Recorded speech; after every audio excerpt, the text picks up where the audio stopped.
சட்டமன்ற தேர்தலுக்கு முன்பு விவசாய கடன்களை தள்ளுபடி செய்ய வேண்டும் என கோரிக்கை விடுத்து 28ஆம் தேதி மாநாடு நடத்தப்பட உள்ளதாக தமிழக விவசாயிகள் பாதுகாப்பு சங்கத்தின் நிறுவனர் ஈசன் முருகசாமி தெரிவித்துள்ளார்.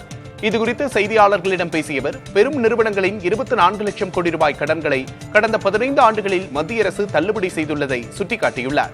தமிழகத்தில் விவசாயிகள் தோராயமாக 11,000 கோடி ரூபாய் வரை கடன் பெற்றிருக்கின்றனர் என தெரியவந்திருப்பதாக கூறினார். கடந்த 5 ஆண்டுகளில் ஆண்டுக்கு 500 விவசாயிகள் கடனை திருப்பிச் செலுத்த முடியாமல் தற்கொலை செய்து கொண்டுள்ளனர் என்றும் கவலை தெரிவித்தார். எனவே விவசாயிகளின் கடன்களை தள்ளுபடி செய்ய வேண்டும் என்றும் ஈசன் முருகசாமி கோரிக்கை விடுத்துள்ளார். ஒட்டுமொத்த இந்தியாவில் இருக்கக்கூடிய விவசாயிகள் கடனே பாத்தீங்கன்னா 1 லட்சம் கோடி கீழே தான். தமிழ்நாட்டில் அது ஒரு 11,000 கோடியாக இருக்கும் என்பதை நாங்கள் ஒரு சராசரியாக கணித்திருக்கிறோம். ஏன்னா அது ஒரு பெரிய தொகையும் அல்ல. ஏனென்றால் கடந்த 5 ஆண்டுகளாக தமிழ்நாட்டில் வருஷத்துக்கு 500 விவசாயிகள் கடனை கட்ட முடியாமல் தற்கொலை செய்து கொண்டிருக்கிறார்கள்.